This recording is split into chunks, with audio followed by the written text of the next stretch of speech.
Hello students, how are you? I am Chandra Prakash, CPG sir from Resonance Kota, and I am here to discuss the JEE Mains solution of physics of the paper which was held today in the evening shift. So let us start with the question number 13, and the question says calculate the dimension formula for mass in terms of G, H and C. यहाँ पर G जो है वो है हमारा gravitational constant, H हमारा Planck's constant और C है स्पीड ऑफ लाइट। तो मान लेते हैं इनके पावर्स A, B और C। अब देखिए जरा डायमेंशंस होती क्या है हमारी, F is equal to G m1 m2 upon R square. तो G हो जाएगा हमारा force ml t minus two into distance square L2 upon m2, that is m minus one L3 और t minus two, m minus one L3 t minus two. तो यहाँ रख देते हैं इसको, इसकी डायमेंशन हो गई m और ये हो गया हमारा m minus one L3 t minus two का पावर a और h। तो h के लिए you can use E is equal to H F. तो h की डायमेंशन हो जाएंगी energy ml2 t minus two divided by t minus 1, that is ml2 t minus 1। ये बन गई हमारी dimensions of h, ml2 t minus 1 का power b and lt minus 1 का पावर c। तो let us compare the dimensions और abc की values को हम फाइंड करते हैं। तो इधर अपना m का पावर है 1, तो 1 is equal to minus a plus b। इधर m है नहीं हमारा, इधर l नहीं है, तो ये हो गया 0 is equal to 3a plus 2b plus c और t, यहाँ पर t भी नहीं है, तो 0 is equal to minus 2a minus b minus c। अब इनको हम आपस में सॉल्व करते हैं। Let us solve these equations. और इनको जब आप सॉल्व करेंगे तो what you will get is a का पावर माइनस हाफ, b का पावर हाफ एंड c का पावर हाफ। तो बहुत आसान है, इन इक्वेशंस को आप क्रॉस चेक भी कर सकते हैं, चाहे तो उल्टा भी कर सकते हैं, जो है पावर्स इनको पुट करके और आप क्रॉस चेक कर लें कि हमारा कौन से कंडीशन जो है वो सेटिस्फाई होगी। तो आप देख रहे हैं यहाँ पर b माइनस ए 1 होना चाहिए, b माइनस ए 1 और माइनस 2a मतलब कि 1 माइनस हाफ दैट इज 0। तो हमारी तीनों इक्वेशन सेटिस्फाई हो रही हैं। तो a is equal to minus half, b is equal to half and c is equal to half is the right solution. और ये है हमारा सेकेंड ऑप्शन में। बहुत सिंपल सी 3 लीनियर इक्वेशन जो आप 10th क्लास में सीखते हैं और इनको इजीली आप सॉल्व कर सकते हैं। Let us move to the next question, अपना है 14th क्वेश्चन और इसमें पूछा है find the equivalent resistance between the adjacent edges of a n sided polygon if each side is having a resistance r। तो हमारा एक पॉलीगन है जिसमें इस तरीके से कुछ साइड्स जो हैं वो चलती रहेंगी, टोटल n साइड्स हैं। तो हमें किसी भी एज के अक्रॉस इसका आर इक्विवेलेंट निकालना है। तो एक आर ये हो गया हमारा, मान लीजिए ए और बी के अक्रॉस निकालना है, और ऐसे करके हमारे पास n-1 वायर्स यहाँ आ गई जो कि हमारे सीरीज में हो जाएंगी। तो एक रेजिस्टेंस तो आर यहाँ पर आ गया और ऊपर आ गया हमारा n-1 इंटू आर, और फिर हमें इसका इक्विवेलेंट निकालना है। तो हमारा जो आर इक्विवेलेंट हो जाएगा r into n-1 r upon r plus n-1 into r। तो that comes out to be n-1 upon 1 plus n, that is n into r। तो हमारा जो आंसर आ जाएगा n-1 by n into r, that is ये option हमारा true हो जाएगा। तो काफ़ी सिंपल क्वेश्चन था, इसे आप ट्रायंगल, ट्रेपीजियम किसी का भी एग्जाम्पल लेके और चेक कर सकते हैं। और हमारा n साइडेड है तो एक रेजिस्टेंस यहाँ पर आ गया और ये हमारे n-1 वायर्स हो गए, बचे हुए वायर्स। उनका सीरीज कॉम्बिनेशन देखा और हमने इक्विवेलेंट निकाल लिया। हर वायर हमारा जो है वो आर रेजिस्टेंस का है, each wire is of resistance R. चलिए अगला हमारा क्वेश्चन क्या है, कार्नोट इंजन में टेम्परेचर ऑफ सोर्स दे रखा है 99 और एफिशिएंसी 1/3 और टेम्परेचर ऑफ सिंक को हमने x बढ़ा दिया। तो हमारा एफिशिएंसी का फॉर्मूला है 1 - T2/T1। तो एफिशिएंसी 1/6 हो जाती है अगर सिंक का टेम्परेचर बढ़ा दिया जाता है। तो ये हो गया हमारा 1/3 is equal to 1 - T2/T1। T1 दे रखा है आपको 99, 273 और 99 हो जाएगा 372। ये बन गई हमारी फर्स्ट इक्वेशन। यहाँ से आप T2 की वैल्यू निकाल लेंगे। उसके बाद अगली efficiency 1/6 is equal to 1 minus, अब हमने टेम्परेचर T2 जो है उसको x से इंक्रीज कर दिया अपॉन T1। T1 को हमने चेंज नहीं किया। तो सिंपली T2 की वैल्यू यहाँ से हम फाइंड करके और यहाँ पुट कर देंगे। तो T2 को सब्स्टिट्यूट करके और जब हम चेक करते हैं तो x की वैल्यू आ जाती है हमारी 62 केल्विन। बहुत सिंपल क्वेश्चन है। एफिशिएंसी का फॉर्मूला आपको 2 बार अप्लाई करना है। एक बार सिंक का टेम्परेचर निकालना है और फिर हमने सिंक का टेम्परेचर जो है x बढ़ा दिया। तो कितना बढ़ाएं ताकि एफिशिएंसी जो है वो 1/6 हो जाए। So our answer is 62 kelvin. अगला क्वेश्चन है हमारा, block is hanging from fix support on a different planet where g is 4 times less than the earth's gravity. The rod by which block is hanging has length. तो आपको rod का length दे रखा है, area दे रखा है। तो इसका जो मास है ब्लॉक का वो है 4 kg और रॉड का जो आपको एरिया दे रखा है वो हमें fix support lesser than the value of g is 4 times less than that on the earth। और ये हमारा हो गया यंग्स मॉडुलस और ये हो गया एरिया ऑफ क्रॉस सेक्शन। तो area is 3 mm², Young's modulus है हमारा 2 × 10⁻11 न्यूटन पर मीटर स्क्वायर और लेंथ आपको दे रखी है 6 metres. So length is given, g की वैल्यू जो है वो 4 टाइम्स लेस है। तो g की वैल्यू हो गई हमारी 10/4। तो इसमें कितना इलॉन्गेशन जनरेट होगा। तो अपना जो फॉर्मूला है delta L is equal to FL upon AY from the definition of Young's modulus.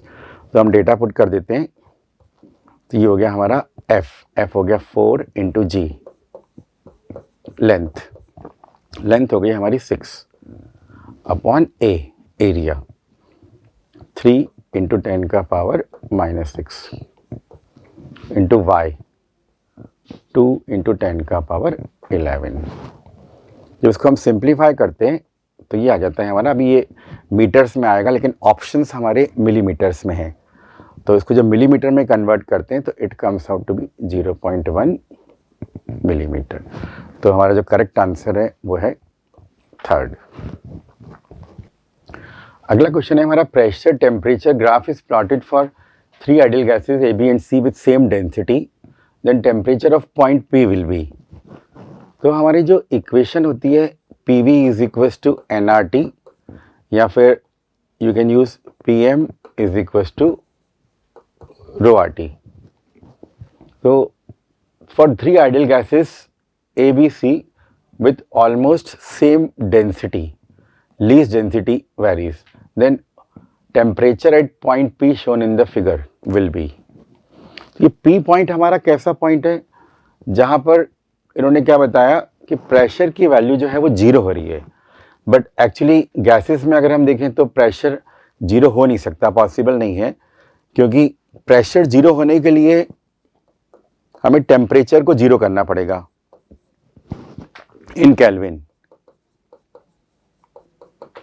that is T will tend to be -273 in degree Celsius. यहाँ पे आपको डिग्री सेल्सियस में दिया हुआ है टेम्परेचर।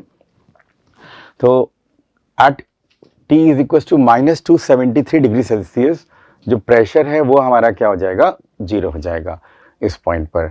बट एक्चुअली में gas will not remain as gas, वो gas जो है वो फ्रीज हो जाएगी, वो सॉलिड फेस में कन्वर्ट हो जाएगी। बट ऐसे जस्ट मान ले हम थियोरेटिकली कि अगर इन सारी इक्वेशंस को हम एक्सटेंड करेंगे पीछे, तो जिस पॉइंट पर जाकर वो मिलेंगी, जहाँ पर हमारा प्रेशर जीरो रहेगा, वहाँ पर टेम्परेचर भी हमारा जो है केल्विन में जीरो हो जाना चाहिए। तो टेम्परेचर केल्विन में जीरो का मतलब है कि वो डिग्री सेल्सियस में हो जाएगा हमारा -273 degree Celsius. Which of the following is the correct graph between t square and L for a simple pendulum? Simple pendulum के लिए हमारा t क्या होता है? 2 pi root L upon G। अगर मैं इसको स्क्वायर कर दूं तो t स्क्वायर हो जाएगा मेरा 4 pi square upon G into L। तो हमें t स्क्वायर और L के बीच में ग्राफ ड्रॉ करना है। तो फिर तो हमारा t स्क्वायर और L के बीच का जो ग्राफ होगा that will be a straight line passing through origin. और एक ही ऑप्शन है हमारा, ये हो गया y और ये x m। So the straight line passing through origin of positive slope is the closest option for this equation. अगला क्वेश्चन है हमारा, which of the graph represent the maximum impulse? Impulse हमारा क्या होता है? This is area under force time curve. Area under force time curve जो है उसको हम बोलते हैं impulse. तो अगर आप ये एरिया निकालेंगे हाफ इंटू 0.5 इंटू 0.1, ये एरिया हम निकालते हैं 0.5 इंटू 0.1, ये एरिया हम निकालते हैं हाफ इंटू 0.2 इंटू 0.75, और ये एरिया हम निकालते हैं हाफ इंटू 0.5 इंटू 0.5, 0.25, 0.125। तो बहुत इजीली आप चेक कर सकते हैं कि ये वाला जो एरिया है हमारा वो सबसे ज़्यादा है। तो area under force time curve जो होता है वही हमारा क्या होता है? इम्पल्स। सो फाइनली जो अपना थर्ड वाला ऑप्शन है वही हमारा मैक्सिमम इम्पल्स देगा। तो अगला हमारा क्वेश्चन है, coil is placed perpendicular to the magnetic field, magnetic flux through the coil changes when. तो फ्लक्स थ्रू अ कॉइल का हमारा फॉर्मूला होता है B dot A, that is B into A into cos theta. तो कैसे कैसे magnetic field को change किया जा सकता है? एरिया को चेंज करके आप चेंज कर सकते हैं, और उसको रोटेट करके, मतलब कि डायरेक्शन ऑफ फील्ड को चेंज करके, एरिया चेंज करके कर सकते हैं। फील्ड का डायरेक्शन मतलब थीटा को वेरी करोगे, अगर आप कॉइल को रोटेट करेंगे तो उससे भी हमारा चेंज हो जाएगा। बी को चेंज करके, आप देख ही रहा है फॉर्मूले में। तो पहला ऑप्शन है ए, दूसरा ऑप्शन है थीटा, तीसरा ऑप्शन है हमारा magnetic field.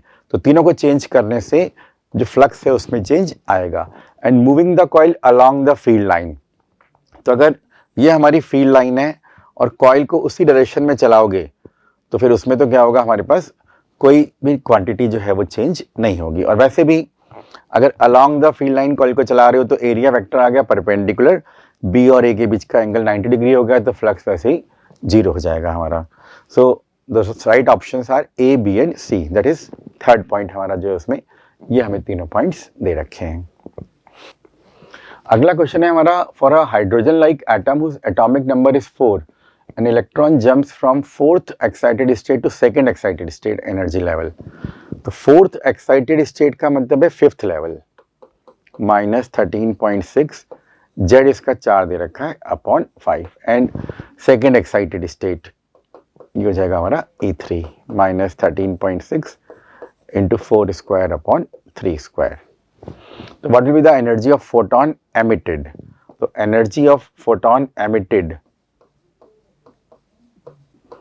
will be equals to E final minus E initial, that is 13.6 into 16 into 1/9 minus 1/25। इसको हम सिंप्लीफाई करते हैं तो it comes out to be 15.5 electron volt.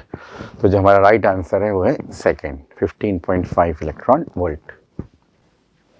Moment of inertia of a disc about its diameter is mr²/4। एक uniform disc जिसका diameter के about moment of inertia जो है वो mr²/4 है। Find the moment of inertia about an axis normal to the edge of the disc. तो अगर ये हमारा mr²/4 है तो दूसरा डायमीटर का भी mr²/4 होगा। तो अगर मैं सेंटर से पास होता हुआ एक्सिस देखता हूँ परपेंडिकुलर वाला, तो वो हो जाएगा इन दोनों का सम, दैट इज mr²/2, क्योंकि हमें पहले ही पता होता है कि एक डिस्क का moment of inertia about this axis mr²/2 होता है। तो हमें चाहिए कुछ ऐसा एक्सिस, इसका हम दूसरा व्यू देखें तो about an axis passing through centre and perpendicular to the plane, इसका जो मोमेंट ऑफ इनर्शिया है वो है mr²/2। हमें निकालना है about an axis normal to the edge of the disc, मतलब एज से पास हो रहा है और उसके परपेंडिकुलर है। तो हमें इसमें पैरेलल एक्सिस थ्योरम यूज करना पड़ेगा और उसमें mr² को ऐड करना पड़ेगा, mr²/2 plus mr², that is 3/2 mr²। So right answer is 3/2 mr²। तो ये हमारा अगला क्वेश्चन है हमारा मॉडर्न फिजिक्स का। If f0 is the threshold frequency for metal and light of frequency 2 f0 is incident on the metal plate, the velocity of photoelectrons is observed to be v1।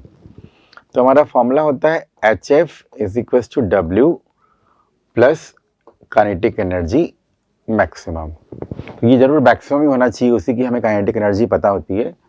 तो h into हमारे पास है 2f0 का frequency और w है threshold frequency plus half mv1²। और इसी फॉर्मूले को वापस रिपीट करें कि अगर हमने 5f0 फ्रीक्वेंसी का लाइट इंसिडेंट किया है तो ये हो जाएगा प्लस हाफ mv2²। तो this is half mv1² h into f0 और half mv2² is equal to 4h into f0।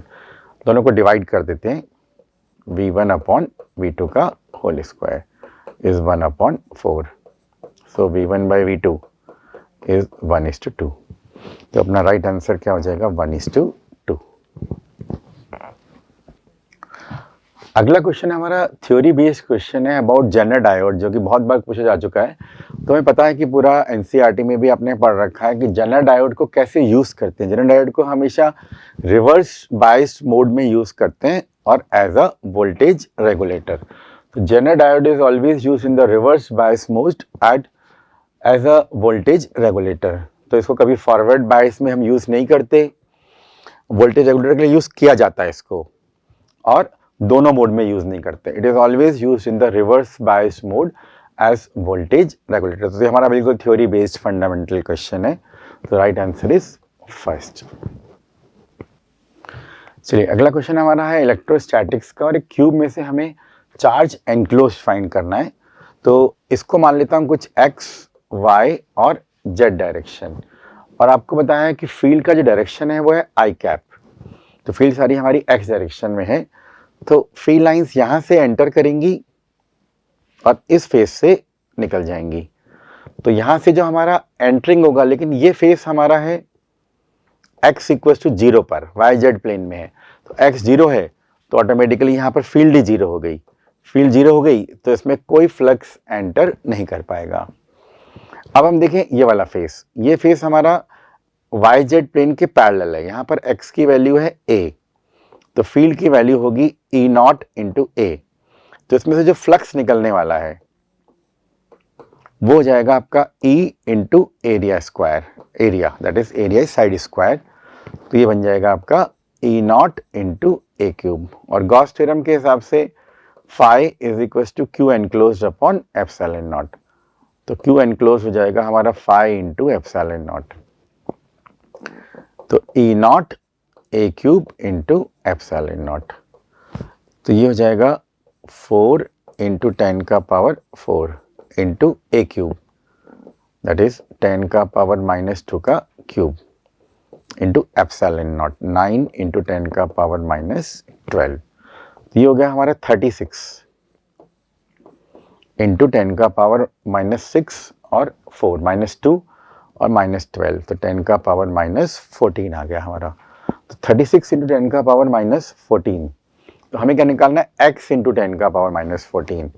तो x हो गया हमारा 36। 36 इज द राइट आंसर।